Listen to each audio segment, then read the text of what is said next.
trick. I'm joined now by Charles Arthur, who is The Guardian's technology editor, and Robert Scoble, who used to blog on behalf of Microsoft. Mr. Scoble, if Microsoft succeeds and gets its hands on Yahoo, what difference will it make?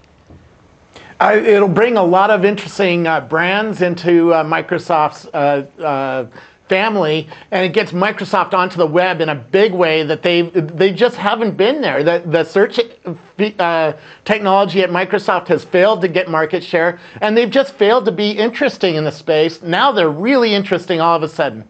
Charles? I think that Microsoft has a big problem, but this isn't the right way to do it. It would be better if it was to find a way to improve the offering that it already has, rather than trying to take one of the brands that's been around since pretty much the beginning of the web. Robert, there's a fair point there, isn't there? Because it's not very innovative just to take over another guy, is it? It totally is, and I told Bill Gates to buy Flickr before Yahoo did. They could have bought it for $40 million. They're going to end up paying a lot more money for that photo sharing site.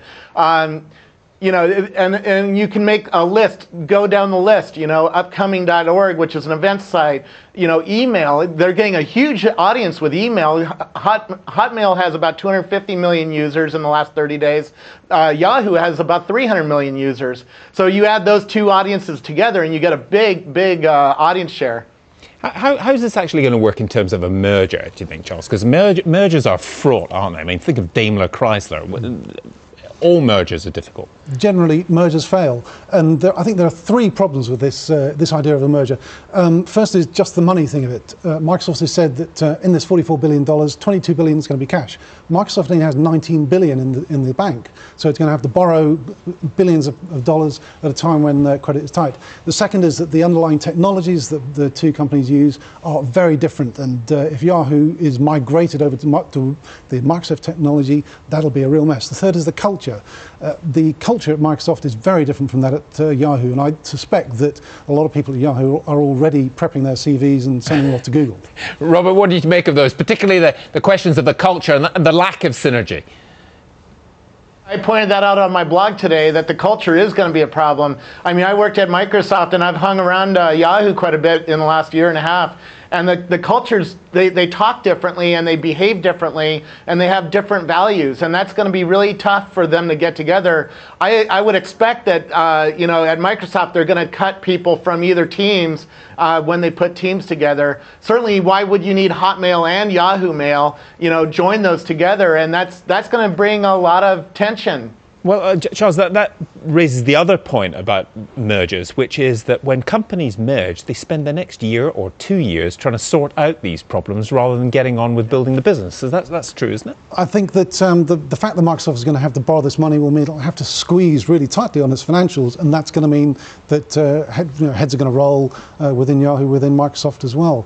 And the question is, actually, will it be better at the end? Will it be better than a separate Yahoo, a separate Microsoft? I mean, will it be better than Google? Well, you know, Google's quite good at what it does, it's true. But, you know, the trouble has just been that Yahoo has made the wrong choices. It thought it was a media company, and actually what Google showed is that people want a search company. Robert, I mean, I'm just wondering if you both would look ahead a few years and give us an idea what the shape of the stuff that we all use now is going to look like. I mean, are there going to be two big players, Microsoft and Google, or what?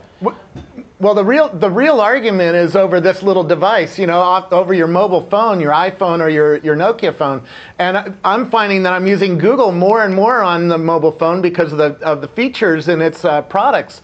And that's going to be the challenge for Microsoft: is can they use this merger to make sure that they take over some search share on the mobile phone and keep you using on maps and using email on the mobile phone as more people get mobile phones. I mean, I met the head of the China Telecom last week at Davos, and he says he's getting 6 million new users a month. So that's where the industry really is seeing its growth possibilities, and that's where the future of this industry is. What does this merger mean for that? We're going to see. Charles?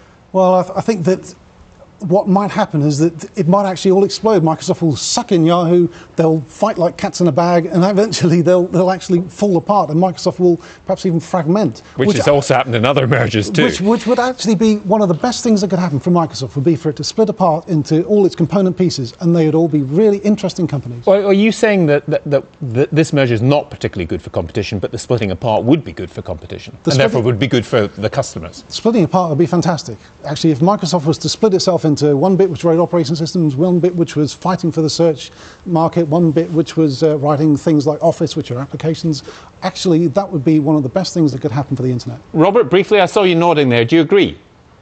Yeah, I do. I told the leadership at Microsoft that they need to do small things and excel at those and bubble them up, and they just didn't understand that.